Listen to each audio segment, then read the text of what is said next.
Good afternoon, everybody. Welcome into Sober Dad Sunday. My name is Matt, and I'm glad y'all came to join me today. This is the third webcast we've done here, and y'all have asked some questions about this. So, who gets to participate in Sober Dad Sunday? Well, everybody. You do not have to be a sober person.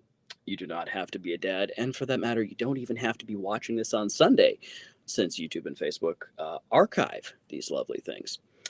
Just as a quick note before I dive into this week's topic, next week I'm probably almost certainly going to be bringing you guys a pre recorded Sober Dad Sunday. Got some things going on next week, including my daughter's 15th birthday. All you dads out there understand that one. And then after that, I'm thinking maybe going to move the time. I'm wondering if maybe later on Sunday night might be easier for folks to actually join live. Middle of the afternoon Sunday, I know we'll still get stuff going on. For that matter, I'm entering into club volleyball season for my kids. And so 4 o'clock on Sundays, it might not always be available then either. So there's the thought. But here we are today. And today I wanted to talk about expectations.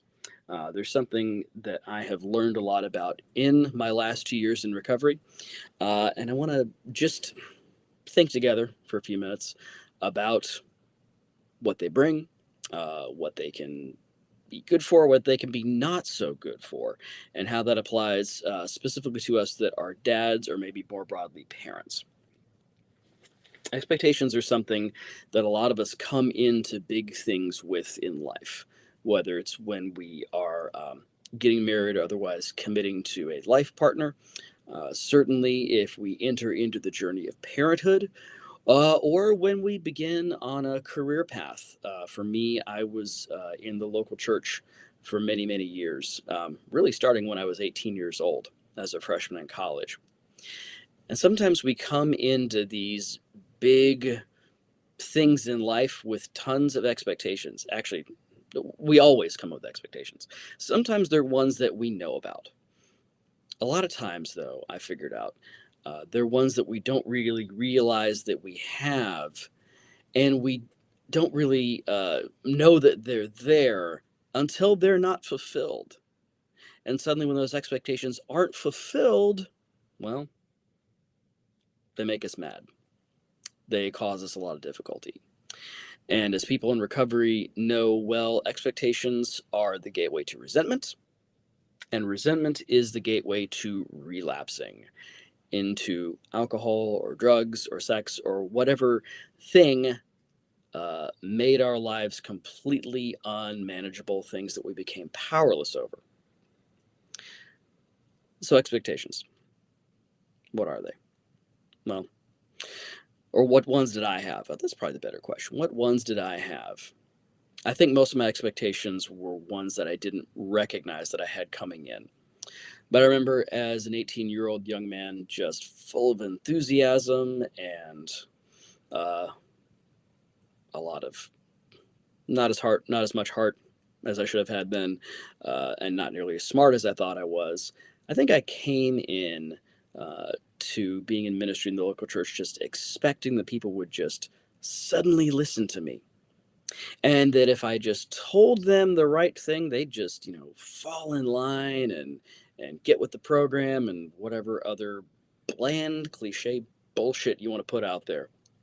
If they just had the right information. Or if I just told it the right way or had just the right program in the youth group or did the right thing or, whatever you want to call it, then it would just magically work. When I graduated up to having my own church, same deal. If I just said it right, if I just preached well enough, or if we were, orthodox enough, if we just preached the right things, or we really kind of just kept our focus on God, then it would just all work. I think I brought a lot of unspoken expectations into my marriage as well. That, oh gosh, we'd never argue. We're both rational people. Yeah, that didn't work out so well. Or that we'd always be at our best. or that if one of us wasn't at our best, the other one would be and could really be there and help the other and just kind of be the crutch for us to make it through. Sometimes we bring expectations into parenting too. And a lot of times our expectations in parenting are the unprocessed or undealt with stuff from our own childhoods that we put out there. I know some folks come in wanting their kid to be like a really great athlete because maybe either they were, or maybe in my case, they weren't, and wanted to experience that kind of as a secondhand thing or live through them. I have a kid who's a really good athlete. And that's really cool because I mean it's amazing to me because she's always been just very coordinated, pick stuff up quickly. I had to work my tail off as a kid to be mediocre. And if I was not the worst player on the team, oh boy, I was a happy camper. I'm not the worst one. Yay. Um, and so for me, watching her do that and have success is like awesome. But I also have to watch myself. I have to say, well, this isn't replacing in some ways that kind of success that I wish I had had as a kid. I have to watch out for those expectations. Because whenever those expectations aren't met, whether I realize them or not, they lead into resentment. Well, that should have just worked out for me. Why the heck didn't it? Is something wrong with these other people that my kid didn't do that thing I wanted? My spouse didn't react that way that I wanted, that other people out in the world didn't react that way I wanted, that I suddenly didn't start making a ton of money because I worked hard? Man, that was one of the expectations I was raised with. Just work hard and everything will work out. And a lot of things have worked out for me. I've been very, very lucky, very, very privileged. Worked pretty hard, but it hasn't all been exactly the way I'd envisioned. I'm 43 years old, and I'm not making the amount of money that I thought I might at the time, or when I was earlier on, or I'm not the pastor of a big church now. Okay, that's fine. But there was a time when I thought I had that, I expected that, I wanted that, and working through what were those expectations? What were those grand visions that I had? Either ones that were kind of imparted on me by either family or friends or church higher ups, rest of society, or ones that maybe I just took on myself. And even if they were ones that started uh, from somebody else, ultimately I'm responsible for taking those things on, making them part of my own life, part of my own goal, and then ultimately part of my own resentment when things did not work out exactly as planned. And y'all, resentment is a rough thing to have. And sometimes it even feels, kind of right just to hold on to it. I resent this or that person because they're the reason this thing doesn't work out for me.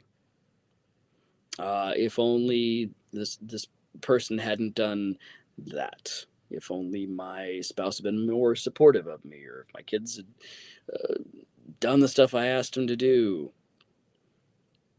Resentments externalize all of our junk, all of our stuff that really we should just be looking inward about because it's a way of deflecting. If it's somebody else's fault, then it can't be my fault. Someone else must have done something wrong. Or if you're somebody like me who is inclined toward the melancholy and self deprecation, it won't take long to turn around to, well, something just must be wrong with me as an individual. I'm somehow fundamentally screwed up at my core. Otherwise, all these things that I've been doing, quote unquote, right, would have worked. If I was taller, handsomer, smarter, more talented, more likable, whatever the case may be. But it then becomes those just smoldering resentments that just kind of hang out there beneath the surface and just turn into all kinds of yucky stuff. And a really easy thing to do once those resentments just start staying there and festering for a long time is try to find ways to silence those voices. And that's where a lot of us end up in addictions. It can be to lots of things. It can be to just work harder, more productivity, um, focusing on something else, or finding something else that feels good. In my case, alcohol would silence a lot of those negative voices that resentment had breeding in me for a long time. Actually, really and truly, that it would silence them for a little bit, but then they'd come back with a vengeance.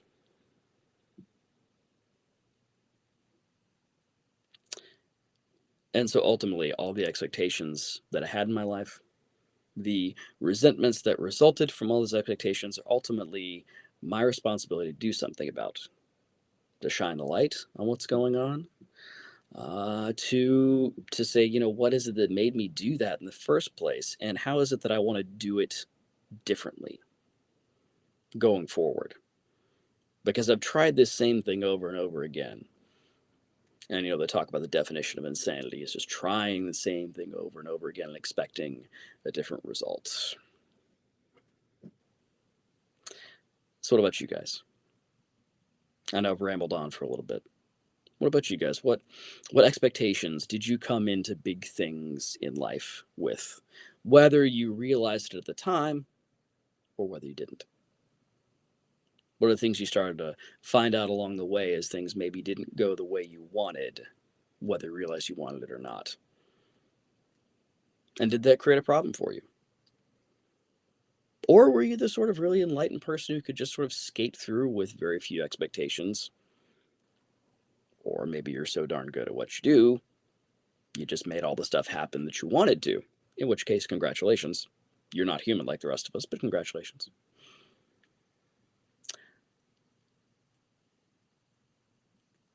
I'm wondering right now, just in my own self, what are my expectations, even for doing this particular webcast every week? I know I have them. I'm not totally sure what they are. Something I've been thinking through the last 2 weeks or so. I'm not sure what expectations I have. Other than that, I hope that you guys tune in. That I hope that some of the stuff that I say is helpful to somebody out there.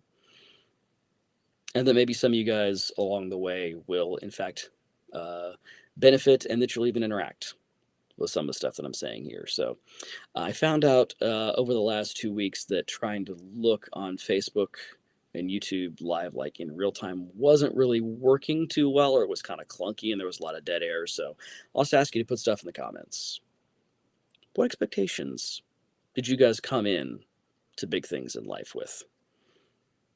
Whether you knew them or whether you found out along the way. And how do those expectations work out? And if, like most of us, expectations got foiled and difficulties and pain and resentment happened because of that, how'd you work through it?